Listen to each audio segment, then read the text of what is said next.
కొంచెం ఇష్టం కొంచెం కష్టం కొంచెం ఇష్టం కొంచెం కష్టం.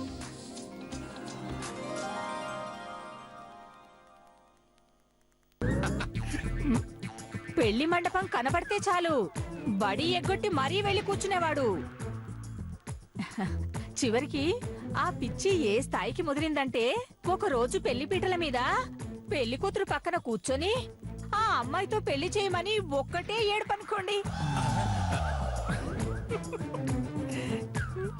వీణ్ణి లేపి పెళ్లి కొడుకును కూర్చోబెట్టి పెళ్లి చేసేసరికి ముహూర్తం దాటిపోయిందనుకోండి. తెలుసా?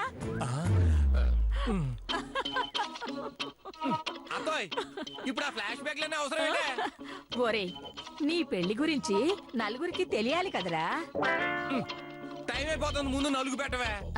నేను నలుగు పెడతాను, నువ్వు కూర్చోనా? నా కూర్చో. ఇదిగో నలుగంటే నువ్వు సరిగ్గా ఉండు.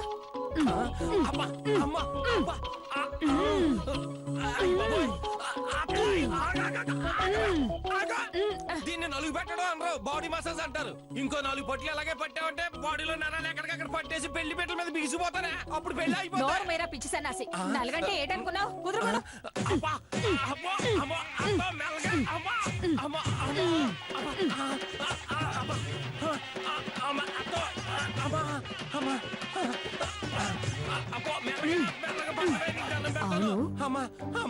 ఇంకా గౌతమ్ బాబు రాలేదేంటి? గౌతమ్ బెదరు వస్తాడులేవే, మీరు అయిపోయినట్టు వాయించండి.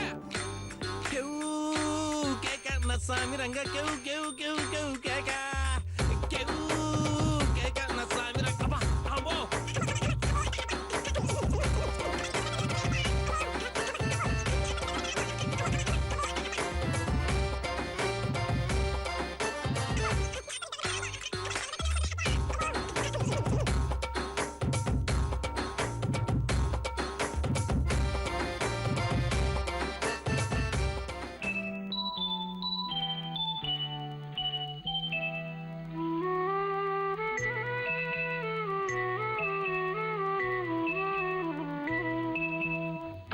నీ గూడు చెదిరింది, నీ గుండె పగిలింది, ఓ చిట్టి పావురమ ఎవరు పుట్టారు, ఎవరు పుట్టారు, ఎవరు పుట్టారు, ఎవరు పుట్టారు. మంగస్నానాలు బ్రదరు, హుషారుగుండు.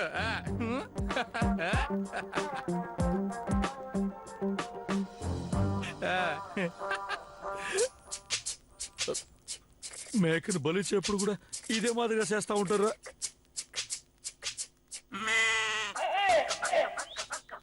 బిడ్డ భవిష్యత్తు బలైపోతుండని బాధ లేకుండా అటు అమ్మకు గాని నాయనకు గాని దిగులే లేకుండా పోతా ఉండదే.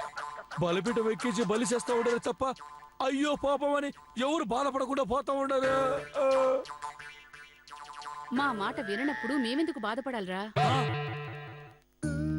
నిశ్చితార్థంతో సహా అన్నీ నీ ఇష్ట ప్రకారమే చేసి ఉండావే తప్ప తల్లిదండ్రుల మాటకి విలువ గాని గౌరవం గాని ఇచ్చుండావో చెప్పు.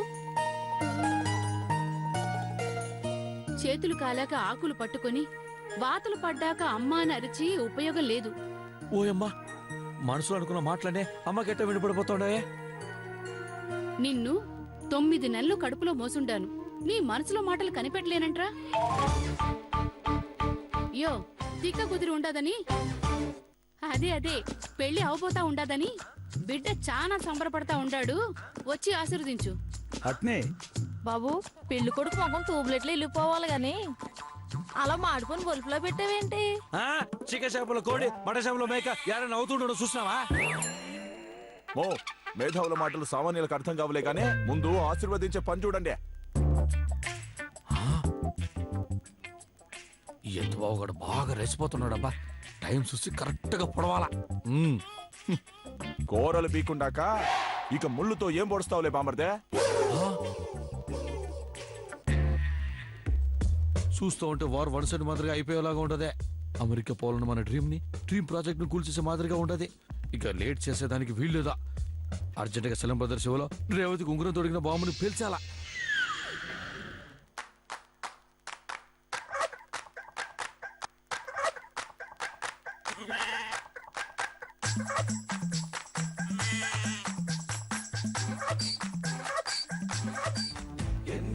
నా కర్మ కాలిపోయింది.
సుందరుడి హాయి తలకు పోసే చేయి తలపులొక్కవే నలుగు పెట్టిన కొద్దీ అలిగింది వయసు వయసు అలిగిన కొద్దీ వెలిగింది మనసు.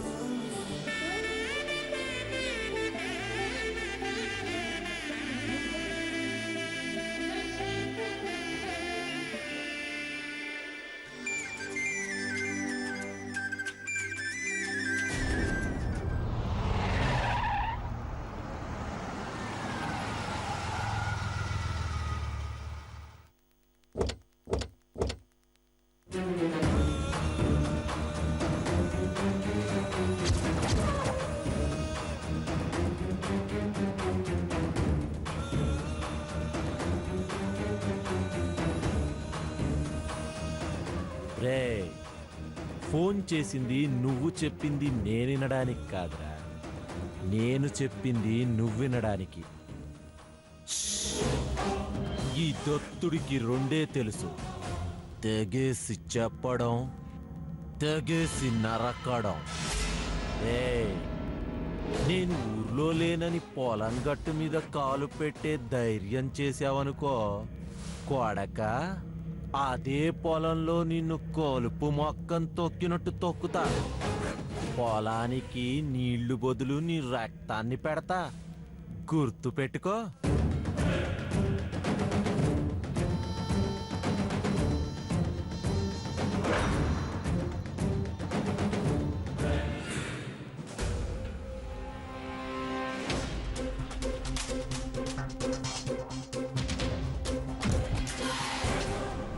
ఏంటండి కళ్ళు కనిపించట్లేదా? ఏంటండి మీద మీదకి వస్తారు? ఎక్కువ మాట్లాడితే తోట తీస్తా, పొరనయ్యాల. ఈడెవడండి బాబు, పెద్ద మెంటలో ఉన్నాడు. నన్ను మెంట్లాడంటావా? నన్ను మెంట్లాడంటావా? నీకెంత ధైర్యరా? సంపేస్తారా ఈ రోజు?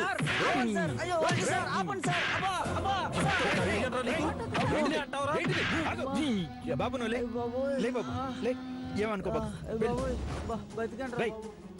ఏంట్రా ఇది? అసలు బుద్ధుందా నీకు? పెళ్లికి వచ్చాననుకుంటున్నావా లేక పోట్లాడడానికి వచ్చాననుకుంటున్నావా? నన్ను గుద్దాల్సిందన్నా. అయితే కొట్టేస్తావా? ఇదేమన్నా మనూరు అనుకుంటున్నావా? ఈడెళ్ళి మగ పెళ్లి వారితో చెప్తే ఎంత పెద్ద గొడవ అవుతుందో తెలుసా? కనీసం జ్ఞానం లేదురా నీకు?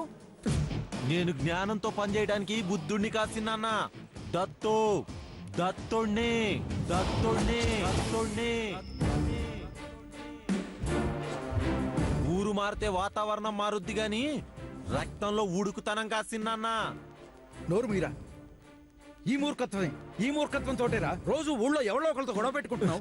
సర్లే చిన్నాన్న, ముందు మన బుజ్జమ్మని చేసుకోబోయేవాడిని చూపిద్దు పదా. అమ్మా మీరు వెళ్ళండమ్మా. రేయ్, నీకు అసలే ముక్కు మీద కోపం. పెళ్ళయ్యేదాకా ఎవరితోనూ గొడవ పెట్టుకోకుండా కొంచెం పద్ధతిగా ఉండరా. అది అవతలోడిని బట్టి ఉంటుంది చిన్నానా, నా బట్టి కాదు. నువ్వు మారవరా, పద.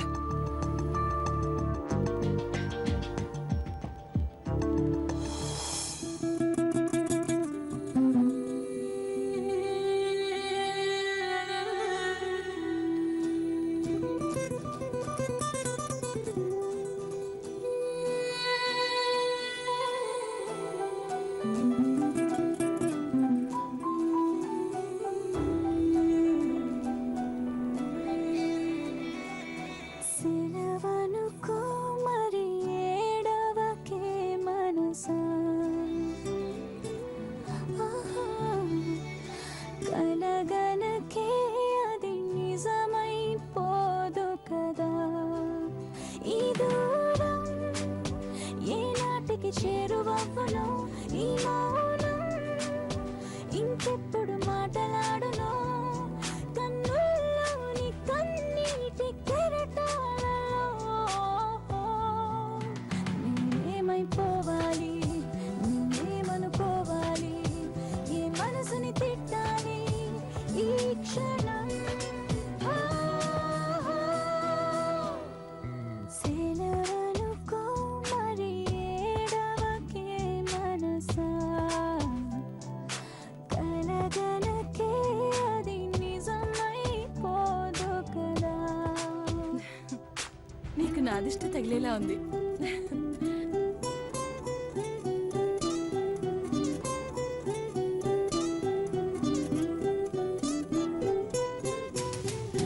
అనుకున్నా అనుకున్నా నాతోటే ఉంటావనుకున్నా, నాలాగే నీకు కూడా నేనంటే ఇష్టం అనుకున్నా. అమ్మా జానకి, ఏంటత్తయ్యా?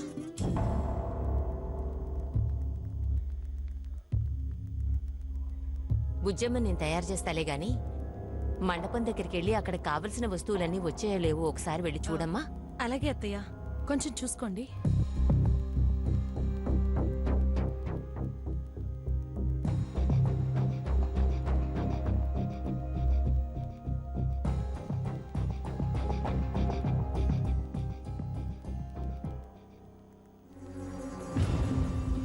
అమ్మా, ఏమనుకోకుండా ఒకసారి బయటికి వెళ్తారా?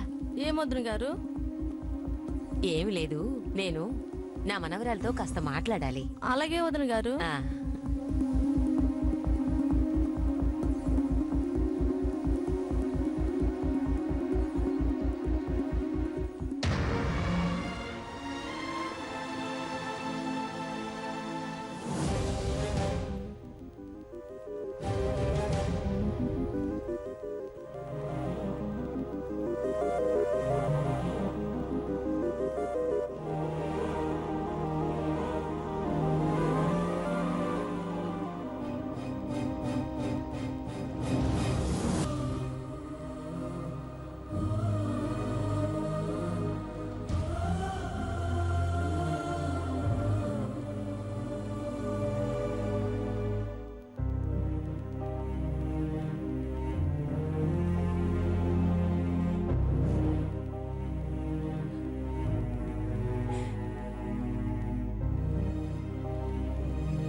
కావట్లేదు బుజ్జమ్మ, నా వల్ల కావట్లేదు.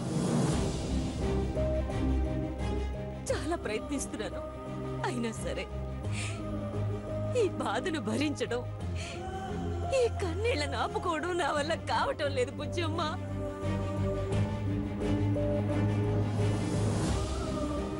అయినా ఎలా అవుతుంది చెప్పు? నీకు చిన్న దెబ్బ తగిలితేనే నేను తట్టుకోలేనే. నీ కంట్లో చిన్న కన్నీటి చుక్క చూస్తేనే నేను విలవెల్లాడిపోతానే. అలాంటిది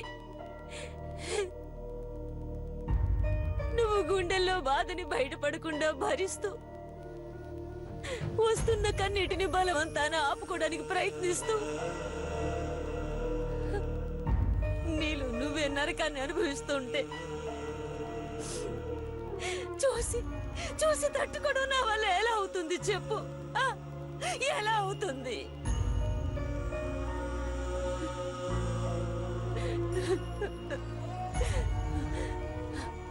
బుజ్జమ్మా, మనసు చంపుకొని రాజీ పడ్డానికి ఇదేం ఒక పూట కట్టుకునే చీర కాదు బుజ్జమ్మా, 100 ఏళ్ల కాపురం.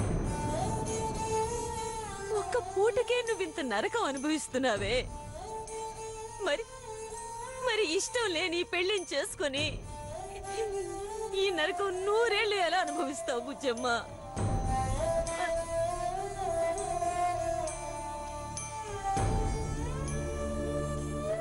బుజ్జమ్మా, నచ్చిన చోట కష్టాలు కూడా చాలా ఇష్టంగా అనిపిస్తాయి.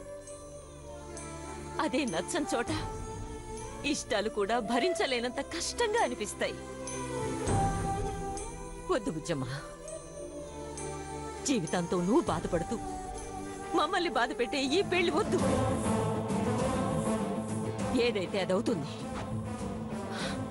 ఆఖరి గొడవైనా పర్వాలేదు, ఇప్పుడే వెళ్ళి ఈ పెళ్లి వద్దని చలంతో చెప్పొస్తాను. నానమ్మా, జనానికి చెప్పాలనుకుంటే కళ్యాణ మండపం దాకా రావాల్సిన అవసరం లేదు నానమ్మా. నువ్వే చెప్తూ ఉంటావు కదా నానమ్మా, ఒకటి కావాలంటే మరొకటి వదులుకోవాలి అని. మన వాళ్ళు సంతోషంగా ఉండటం కోసం మన కన్నీళ్లు దిగమింగుకోవడానికి కూడా సిద్ధంగా ఉండాలి అని. మరి అదే పని నేను చేస్తుంటే ఆశీర్వదించాల్సింది పోయి బాధపడతా వింటానమ్మా.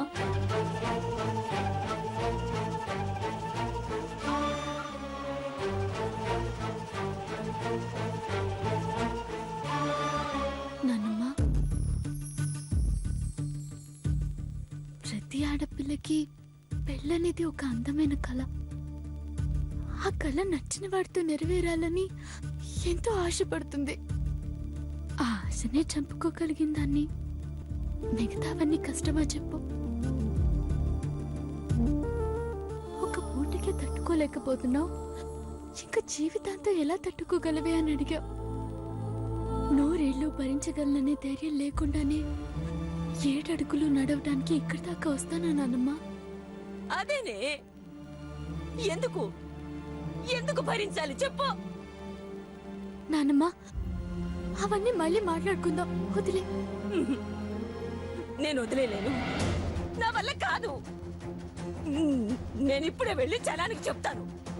నా మనవరాలి జీవితం నాశనం అవుతుంటే నేను చూస్తూ ఊరుకోలేను. ఏమైనా సరే, ఏం గొడవ జరిగినా సరే, నేను ఇప్పుడే వెళ్ళి చలానికి చెప్తాను. చెప్తాను. నాన్నమ్మా ప్లీజ్, చెప్తే నా మీదొట్టే, చెప్తే నా మీదొట్టే, చెప్తే నా మీదొట్టే, చెప్తే నా మీదొట్టే.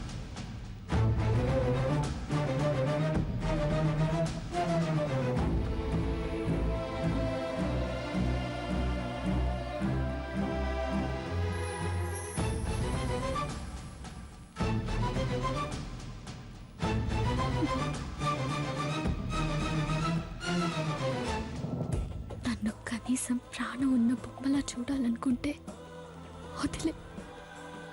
లేదు, ప్రాణం పోయినా పర్వాలేదు అనుకుంటే వెళ్ళి చెప్పు నాన్నమ్మా.